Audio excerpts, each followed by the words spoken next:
පියසයට ආදරයෙන් පිළිගන්නවා. ඉතින් ඔයාලා හැමෝම ගෙදරට වෙලා ඉන්නේ ගොඩක් වෙලාවට පරිස්සමින් ඉන්නවා කියලා මම හිතනවා. ඉතින් ඒ අතරතුර මම පොඩි වීඩියෝ එකක් කරන්න කියලා හිතුවා. ඉතින් පොඩි වුණත් මේක ගොඩක් වැදගත් වෙන වීඩියෝ එකක්.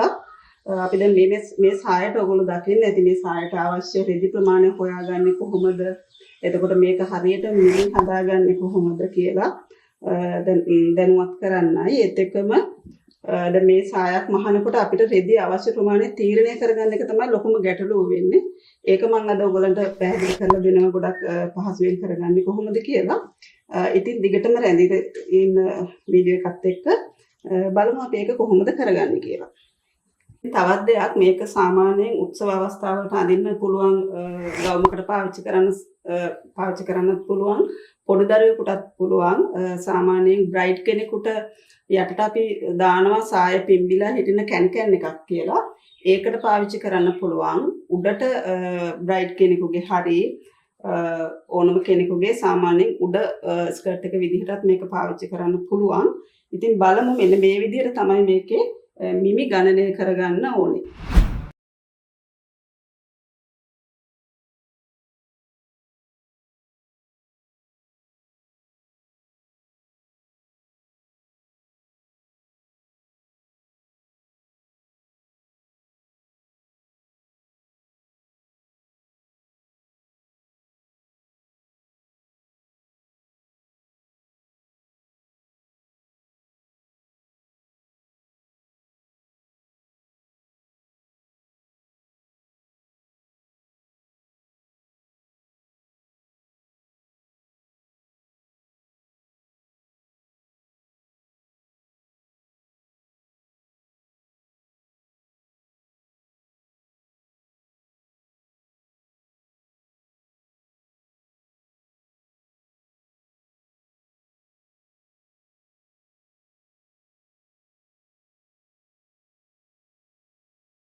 මම මේ සායට සාමාන්‍ය සාම්පල් එකක් කරලා පෙන්වන්න කියලා තමයි හදන්නේ. මොකද මේකට සෑහෙන ටිකක් රෙදි ප්‍රමාණය වැඩි වෙන එක.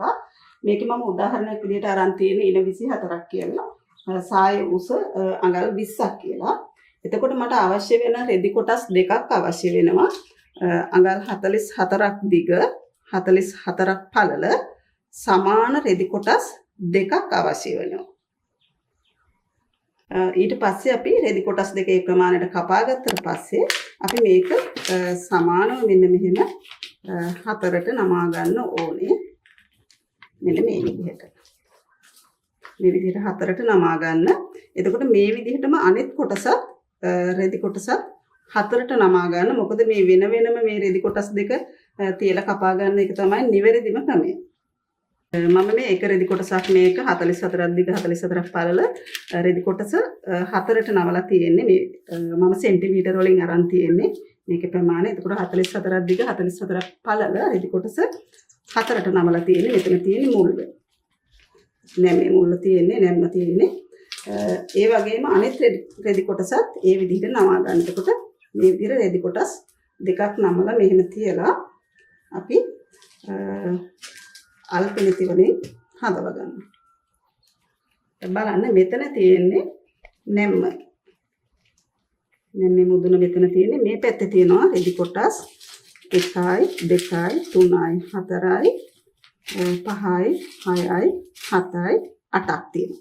ඊට පස්සේ අපි මේ නැම්මේ ඉඳන් මෙතන නැම්මේ මුල්ලේ ඉඳන් තමයි අපි හදාගත්ත ඉන මිම්ම ලකුණු කරන්න ඕනේ.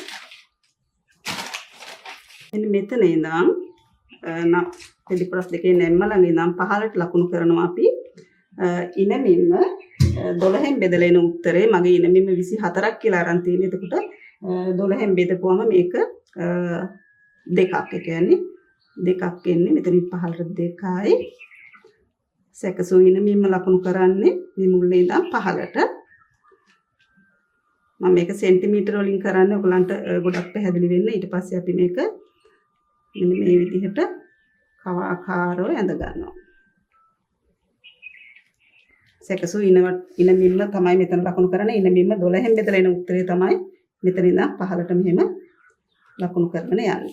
ඊට පස්සේ ඉන මිම්ම ලකුණු කරපු තැන ඉඳන් පහළට අපි ලකුණු කරනවා සායේ උස මගේ උදාහරණයක් ගත්තේ මම අඟල් 20ක් කියලා මම මෙතන සෙන්ටිමීටර් 20 ගානේ මේ වටේටම ලකුණු කරගෙන යනවා.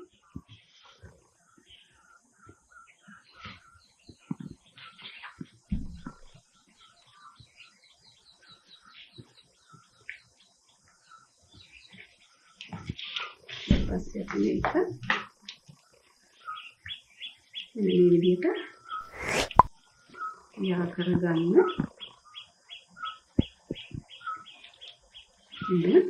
මෙතන තියා කරා ඊට පස්සේ අපිට තියෙන්නේ මේ ලයින් එක දිගේ කපා ගන්න.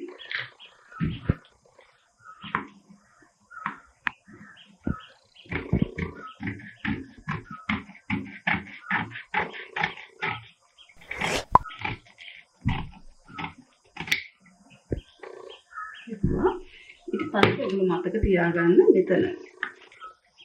මෙතන ඉඳන් ඉහළට අඟල් භාගයක් තියලා තමයි අපි මේ ටික කපා ගන්න ඕනේ.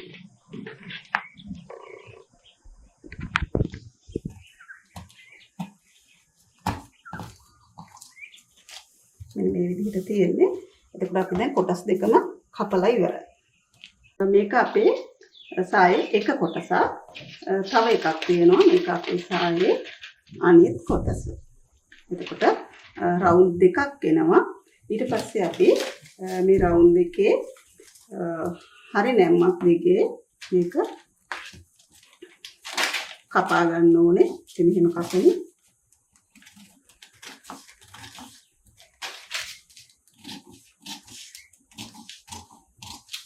මේක කැපුවා. අනිත් කොටස මෙන්න මේ විදිහට කපා ගන්න තියෙනවා. ඊට පස්සේ අපි කරන්න ඕනේ අපි මෙන්න මේක අපි මේ විදිහට මූට්ටු කරගන්නවා. රෙදි කොටස. ඊට පස්සේ අනිත් රෙදි කොටස ඒකත් අපි මෙන්න කියලා මූට්ටු කරගන්න ඕනේ. මූට්ටු කරගන්නකොට දැන් සායක නම් අපි මෙතන ෂිපර් එක දාන්න තියලා මේ පහළ ටික මූට්ටු කරගන්න පුළුවන්. ඉතින් මම රෙදි කොටසෙන් කපලා තියෙනවා. කපලා මම දෙපැත්ත මූට්ටු කරලා තියෙනවා. ඉතින් බලමු මේක කොහොමද තියෙන්නේ කියලා. ඉතින් අනික මේක ගොඩාක් ලස්සන ස්කර්ට් එකක්. අනිත් එක පහසුවෙන් මහ ගන්නත් පුළුවන්.